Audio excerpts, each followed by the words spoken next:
O ministro do Supremo Tribunal Federal, Alexandre de Moraes, ele ignorou, né, o parecer, a recomendação, a determinação da Procuradora-Geral da República, Raquel Dodge, para arquivar aquele caso, daquele processo esdrúxulo instaurado no STF para tentar intimidar as tais da propagação de críticas contra o STF, que a Suprema Corte considera fake news.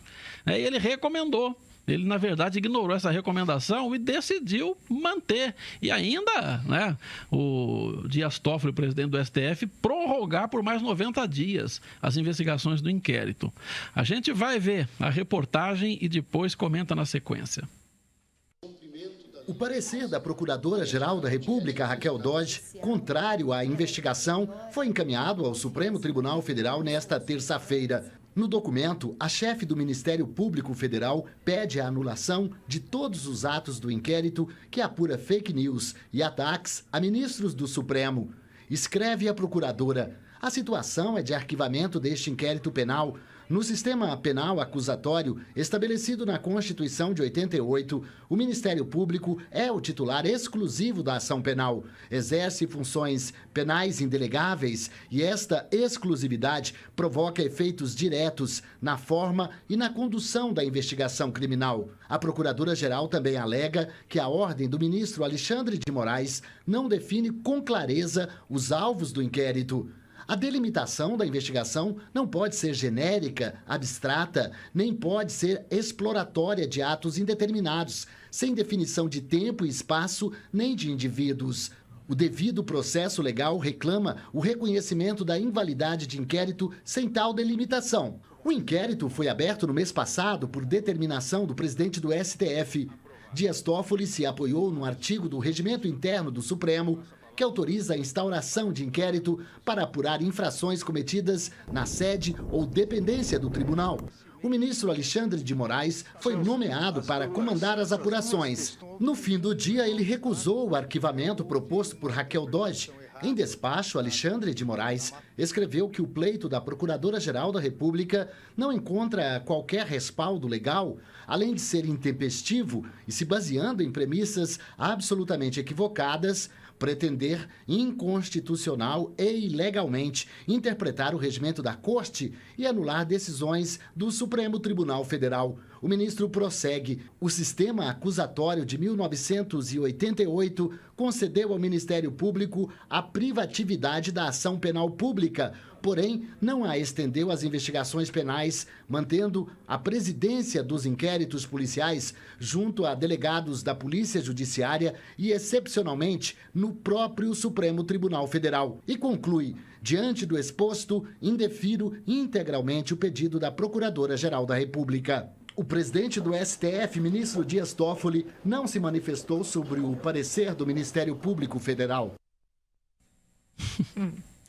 Olha, acho que não é preciso desenhar depois das explicações da Procuradora-Geral da República, Raquel Dodge. Agora, para resumir, né, o resumo da ópera de forma clara e cristalina é o seguinte: no sistema jurídico, quem investiga não julga e quem julga não investiga. E não dá para fugir disso. Ponto final. É uma coisa muito simples de entender. Agora, a teimosia do Dias Toffoli, a insistência do Alexandre de Moraes, nesse caso, é uma coisa assustadora, porque eles dois, a essa altura, já sabem que estão isolados, tanto dentro do Supremo, como também fora em qualquer outra instituição.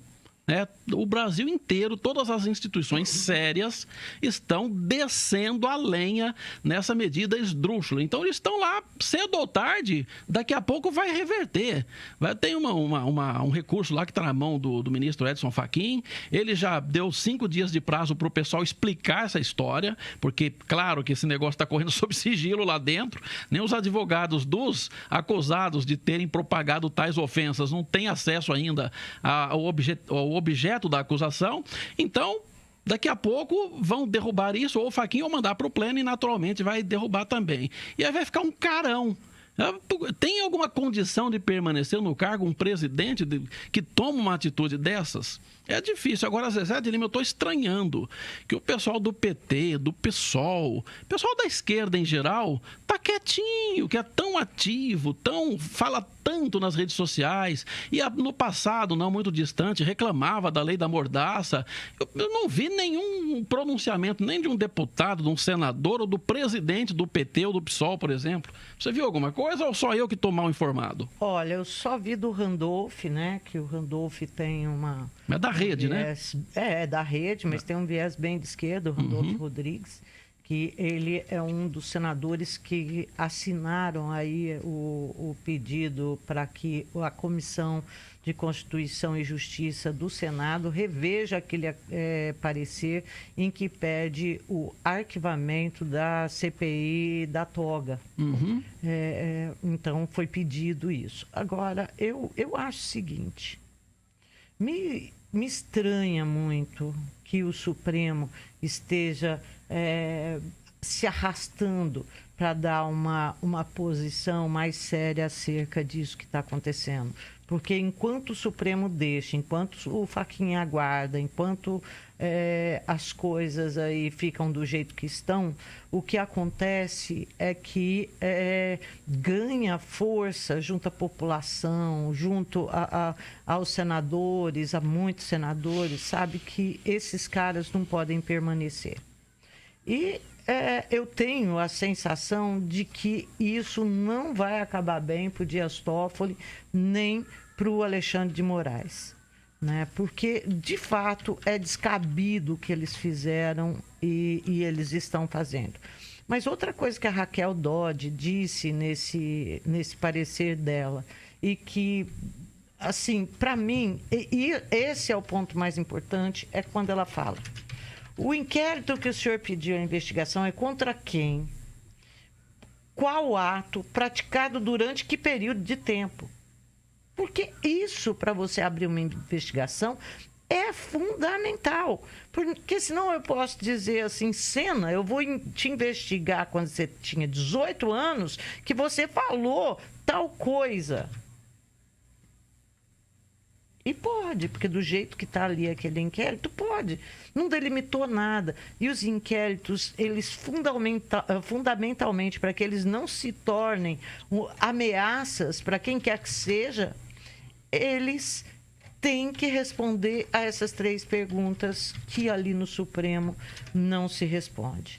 E nós temos, além desse processo, dessa investigação absurda, nós temos a questão da censura.